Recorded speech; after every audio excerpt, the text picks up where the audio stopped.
మన తెలంగాణ ఏర్పడి 11 సంవత్సరాలు అయింది.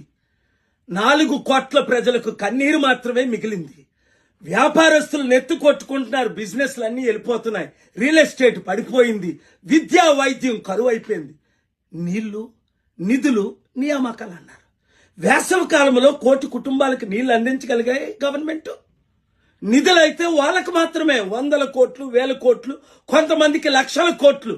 మనకు మిగిలిందేటి? 4 కోట్ల ప్రజలకి 10 లక్షల కోట్లు అప్పు. వడ్డీ కట్టలేవు, అప్పులు దొరకట్లేదు అని రేవంత్ రెడ్డి మొన్న ముఖ్యమంత్రే అరే మమ్మల్ని ఢిల్లీలో దొంగలా చూస్తున్నారు, దోచుకునే వాళ్ళ చూస్తున్నారు, అపాయింట్మెంట్ ఇవ్వట్లేదు, అప్పులు దొరకట్లేదు అని చేతులు ఎత్తేశారు. ఇది ఈరోజు తెలంగాణ పరిస్థితి. 60 లక్షల నిరుద్యోగులకు ఉద్యోగాలు వచ్చాయా? కంపెనీలు వచ్చాయా? ఎన్ని సమిట్లు పెట్టి ఏమైనా మంచి పేరు వస్తుందా? సరికదా. మహిళలకు క్షేమం లేదు, సేఫ్టీ లేదు, రోడ్ల మీద నడలేకపోతున్నారు. మిస్ వరల్డ్ కొరకు మిస్ ఇంగ్లాండ్ వస్తే అయ్యో ఈ హైదరాబాద్ లో నన్ను ఒక వేశ్యలాగా చూస్తున్నారని ఆవిడ హైదరాబాద్లో పారిపోయి దేశ విదేశాల్లో మన పరువు తీస్తుంది. ఇది ఈరోజు పరిస్థితి. అందుకనే వీళ్ళ వల్ల మార్పు రాదనే శ్రీకాంతాచారి తండ్రి వెంకటాచారి అయ్యా నేను 1200 మంది కుటుంబాలు బలిదానం చేస్తే తెలంగాణ ఏర్పడింది, ఈ పార్టీల వల్ల లాభం లేదని ప్రజాశాంతి పార్టీలో చేరాడు.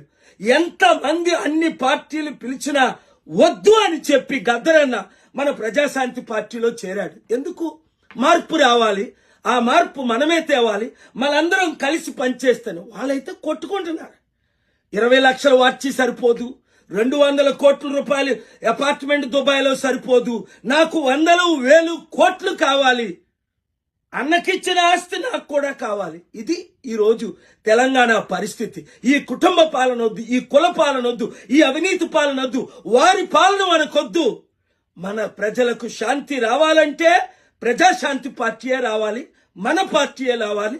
మీరు నేను కలిసి పని చేస్తే తప్పక బంగారు తెలంగాణను తీసుకొస్తాం. అవినీతి అక్రమ అప్పులన్నీ తీర్చేసి తెలుగు రాష్ట్రాలను అభివృద్ధి చేస్తాం. హైదరాబాద్ని మరలా ప్రపంచ మ్యాప్లో పెడతాం. ఈ వీడియో అందరికీ షేర్ చేయండి.